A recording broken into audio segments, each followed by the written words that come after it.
সপ্তাহে এই রান্নাটি তো একবার করতেই হবে। তো রুচির পরিবর্তনের জন্য একবার একভাবে রান্না করি। তো আজকের রান্নাটা একটু ভিন্নভাবে তৈরি করেছি। তো চলুন আমরা রান্নায় চলে যাই। এখানে আলু আমি একটু বড় বড় করে কেটে নিয়েছি। এখন তেলের মধ্যে হলুদ আর লবণ দিয়ে এই আলুটাকে ভেজে নেব। আলুটাকে লাল লাল করে ভেজে নিব। আর রান্না করতে করতে অনেক টিপস শেয়ার করব, ভিডিওটির সাথে থাকবেন। আর যদি ভিডিওটা আপনাদের একটুকু পছন্দ হয়ে থাকে, সাবস্ক্রাইব করে আমার ছোট্ট চ্যানেলটার পাশে থেকে যাবেন। ফেসবুক পেজ থেকে যদি দেখেন, লাইক, ফলো, কমেন্ট, শেয়ার দিতে ভুলবেন না।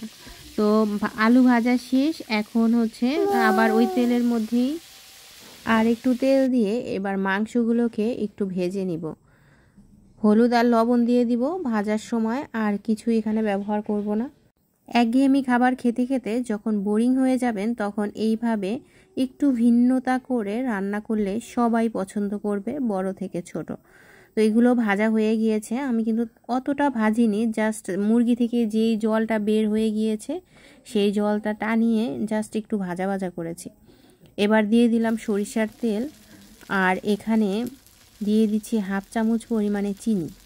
এই চিনিটা একটা ক্যারামেল কালার চলে আসবে। আর এই চিনি দেওয়ার ক্ষেত্রে সাবধান, যাতে চিনিটা পুড়ে না যায়। বারবার নেড়ে নিচ্ছি। আর এতে এটা দেওয়ার কারণে এর কালারটা এত সুন্দর আসবে। তো ক্যারামেলটা আমার তৈরি হয়ে গিয়েছে। এখন এর মধ্যে দিয়ে দিচ্ছি পেঁয়াজ। তো পেঁয়াজগুলোকে হচ্ছে বাদামি কালার করে ভেজে নিব। আর গোটা হচ্ছে এলাচ, দারচিনি, তেজপাতা দিয়ে দিলাম।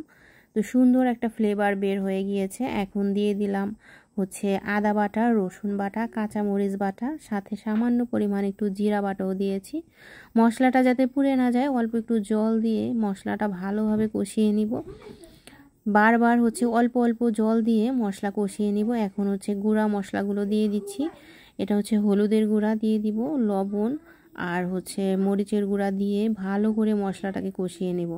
মশলাটা যত ভালো কষাবো এর স্বাদটা আরও বেশি হবে।